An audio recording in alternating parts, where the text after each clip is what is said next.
আজ আমরা এমন একটা ঘটনা নিয়ে কথা বলবো যা আগে কখনো ঘটেনি। ভাবুন তো, একটা গোটা রাজ্যের বিচার ব্যবস্থা হঠাৎ করে প্রায় থমকে গেছে। কিন্তু কিভাবে এটা হলো? আর তার চেয়েও বড় প্রশ্ন, কেন হলো? চলুন গভীরে গিয়ে পুরো বিষয়টা বোঝার চেষ্টা করা যাক।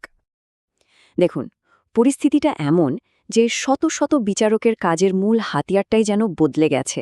হাতুড়ির বদলে এখন তাদের হাতে ভোটারের ফর্ম। প্রশাসনিক আইনের দৃষ্টিকোণ থেকে দেখলে এটা একটা অমছং বড় সিস্টেমিক শক, মানে পুরো ব্যবস্থাই একটা বড় ধাক্কা খেয়েছে। আচ্ছা, প্রথমে দেখা যাক এই বিচার ব্যবস্থা ঠিক কতটা পঙ্গু হয়ে পড়েছে। কিছু সংখ্যা দেখলেই কিন্তু পরিস্থিতিটা একদম পরিষ্কার হয়ে যাবে। এই সংখ্যাটা দেখুন, প্রায় ৩৮,৭৯,০০০।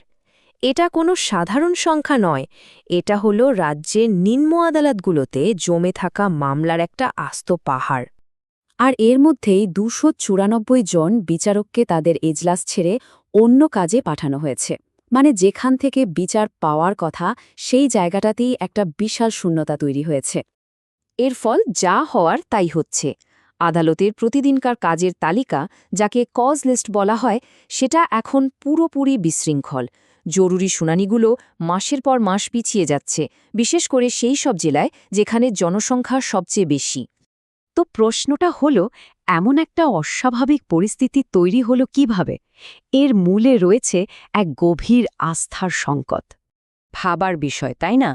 যে কাজটা প্রশাসনিক কর্মকর্তাদের করার কথা, সেটা বিচারকরা করছেন কেন? উত্তরটা হলো, রাজ্যের দুটো বড় প্রতিষ্ঠানের মধ্যে বিশ্বাসের সম্পর্কটা একদম ভেঙে পড়েছে। আসলে সুপ্রিম কোর্ট নিজেই এই পরিস্থিতিকে একটা আস্থার সংকট বা ট্রাস্ট ডেফিসিট হিসেবে চিহ্নিত করেছে। মানে পরিস্থিতি এতটাই গম্ভীর যে নিরপেক্ষভাবে কাজ করার জন্য বিচার বিভাগ ছাড়া আর কারোর ওপর ভরসা করা যাচ্ছিল না। পুরো ঘটনাটা যদি আমরা ধাপে ধাপে দেখি তাহলে ব্যাপারটা খুব পরিষ্কার।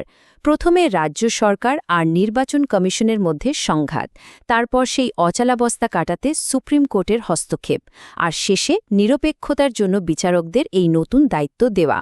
প্রশাসনিক আইনের ক্ষেত্রে এটা একটা ক্লাসিক উদাহরণ, যেখানে একটা বিভাগকে অন্য বিভাগের ব্যর্থতা সামলাতে এগিয়ে আসতে হয়।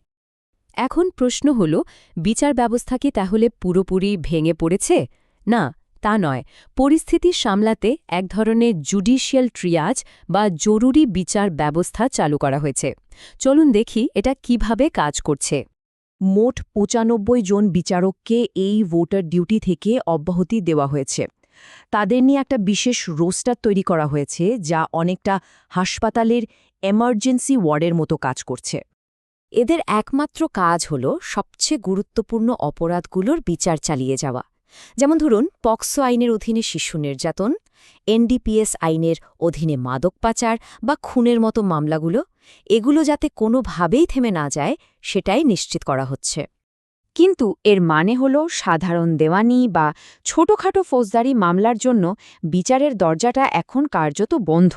সাধারণ বিচারপ্রার্থীরা একটা পরবর্তী তারিখের জন্য অনির্দিষ্টকাল ধরে অপেক্ষা করছেন, যা তাঁদের ওপর অমন চাপ তৈরি করছে।